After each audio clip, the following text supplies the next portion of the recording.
पे आपका स्वागत है। जल ही जीवन है, ये बात तो हमने कई बार सुनी है और साथ ही हमने ये भी देखा है कि हमारे शरीर के निर्माण में भी जो 5 तत्व हैं उनमें दूसरा प्रमुख तत्व जल है। ऐसे में भारत के विभिन्न क्षेत्रों में कई ऐसे क्षेत्र हैं जो जल अर्थात हमारी जीवन रेखा के एक मूलभूत अंग से महरूम है। ऐसे में सरकार का यह प्रयास होता है कि विभिन्न माध्यमों से उन क्षेत्रों तक जल की पहुंच सुनिश्चित की जाए जहां तक इसकी पहुंच नहीं बन पाई है। ऐसे में आज का हमारा संदर्भ कुछ इसी से संबंधित है। विशेष रूप से नदियों को जोड़ने की एक परियोजना या प्रोजेक्ट एक ऐसी युक्ति थी जिसके माध्यम से नदियों को आपस में जोड़ के जल की पहुंच वहां तक सुनिश्चित की जा सकी या की जाने का प्रयास किया जा रहा है जहां तक उनकी पहुंच अभी तक नहीं थी। इसके माध्यम से पेयजल की उपलब्धता भी हो जाती है, सिंचाई के साधन भी उपलब्ध हो जाते हैं। ऐसे में एक खास एमओयू पर हस्ताक्षर किया गया है, तो आज इसी संदर्भ पे हम चर्चा करेंगे। क्या है शीर्षक, आइए देखते हैं। संशोधित PKC-ERCP प्रोजेक्ट।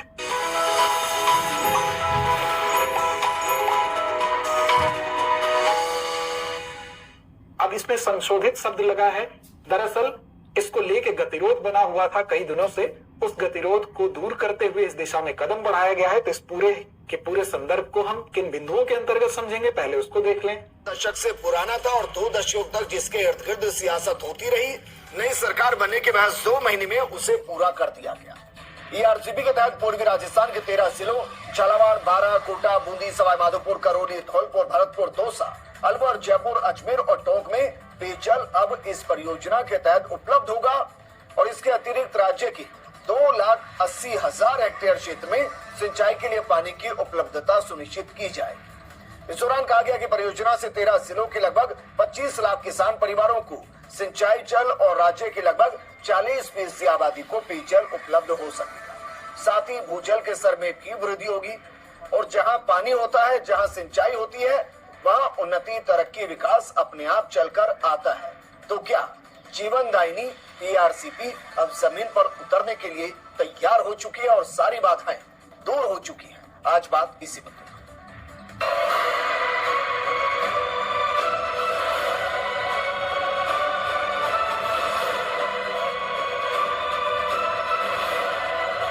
माननीय सुश्री प्रधानमंत्री के नेतृत्व में ऐसे ही बड़े काम होते हैं और समय से भी होते हैं।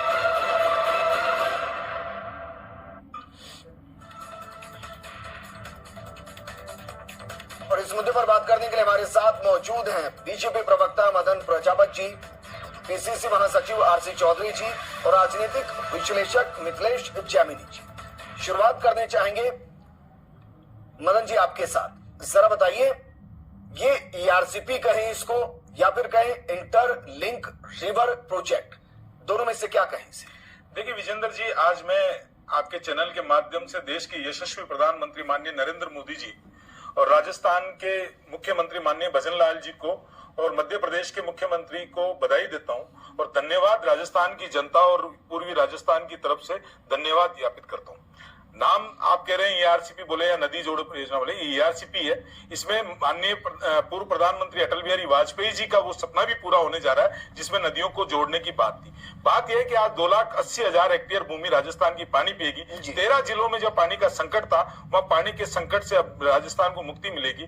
और इस राजस्थान ने यह भी देखा है कि माननीय नरेंद्र मोदी जी की गारंटी होती है और कांग्रेस का जो होता है वो मुद्दों पे चढ़ के और राजनीति करना और वोट बैंक हासिल करना, इन 2 चीज में फर्क होता है।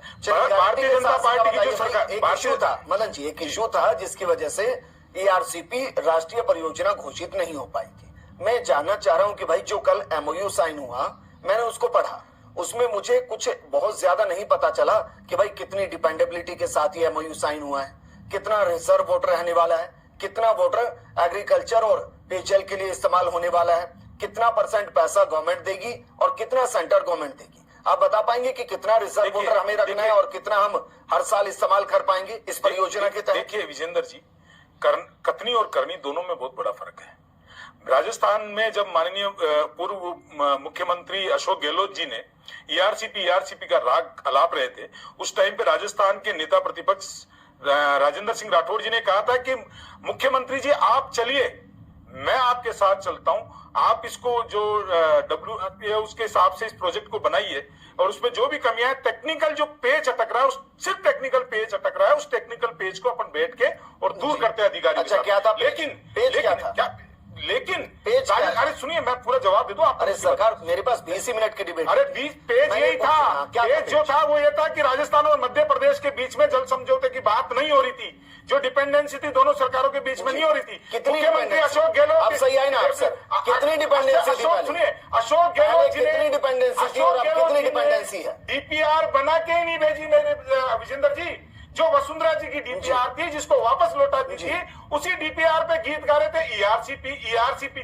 मैं आज आपके माध्यम से एमओयू साइन हुआ है ना, बधाई, सबको बधाई, पूरे राजस्थान को बधाई, 40% आबादी को बधाई। मैं ये पूछना, मैं ये बताना चाह रहा हूँ, भाई जो समझौता हो रहा है उसमें कितना रिजर्व वाटर रहेगा और कितना इस्तेमाल होगा एग्रीकल्चर और पेयजल के लिए? मैं बहुत बेसिक सवाल कर रहा हूँ। जितना पैरामीटर जो होते हैं, कितना पैरामीटर सर? उन सभी पैरामीटर, सुनिए मेरी बात को, देखिए राजस्थान के पूर्व सर, मुख्यमंत्री अशोक गहलोत, मैं यही कह रहा हूँ आपको, फर्क पड़ता है। अगर 50% की डिपेंडेबिलिटी होगी तो पानी अलग होगा। सर बताइए, 50% की डिपेंडेंसी पे नहीं हो सकता। जो डिपेंडेंसी दोनों मुख्यमंत्रियों ने बैठ के करी है, और इच्छा शक्ति होती है इस सरकार के दूध के दाम। विजेंद्र जी सुनिए, राजस्थान में भारतीय जनता पार्टी की सरकार के दूध के दाम नहीं हुए, और 20 साल पुराना मुद्दा आज सुलझ गया। 3 साल आप इसमें बधाई नहीं देंगे? अरे सर, मैं तो 40% आबादी को बधाई दे रहा हूँ। 41% आबादी पानी पिएगी। आपको राजस्थान की जनता नहीं है। आज कांग्रेस सरकार की मदन प्रजापति, भावनात्मक नहीं सर, एमओयू जो होता है वो कैलकुलेटिव होता है, भावनाओं पर एमओयू नहीं होते हैं। विजेंद्र मुझे ये बताइए, मुख्यमंत्री बैठे, केंद्रीय मंत्री बैठे नहीं, और कोई ऐसे ही कर दिया क्या? ऐसे निकालिए सर, निकालिए क्या? आप निकालिए, आप निकालिए ना, मैं आपको दे देता हूँ सही है। और आप ये बताइए कि जो केंद्रीय के हिसाब से डीपीआर बनी है, आप डीपीआर बनी है। सबसे पहले तो राजस्थान को बधाई इसलिए क्योंकि एक मुद्दा जो 2 दशकों से अटका पड़ा था वो सोल्व हुआ है, लेकिन उस मुद्दे के सोल्व होने के साथ जो सवाल हमेशा से खड़े रहे, मसलन रिजर्व वाटर कितना रहेगा, डिपेंडेबिलिटी कितनी रहेगी, सेंटर का पैसा कितना रहेगा, क्या ये चीजें स्पष्ट हुई इस एमओयू के साथ? देखिए, वो कई मुद्दों पे अभी एमओयू होना बाकी है, क्योंकि सुप्रीम कोर्ट में मध्य प्रदेश सरकार गई हुई है। लेकिन जो सबसे इंपॉर्टेंट चीज है कि जिस अमित शाह का गंगापुर की धरती पर रामकेश मीणा ने काले झंडे दिखाकर विरोध किया था, उसका जवाब मिल गया।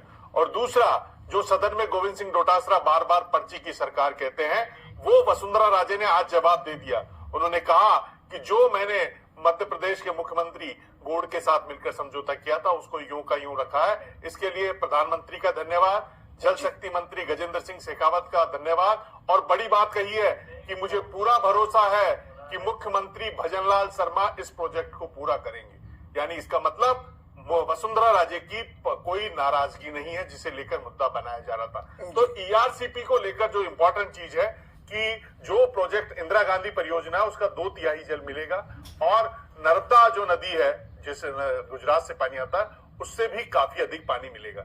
सबसे इंपॉर्टेंट चीज है कि 13 जिले मध्य प्रदेश के और 13 राजस्थान के, और एक बड़ा में पैसा तो एमपी सरकार का खर्च हुआ है, लेकिन पानी राजस्थान को इस एमओयू के तहत मिलेगा। तो ये एक इंपॉर्टेंट चीज है। आज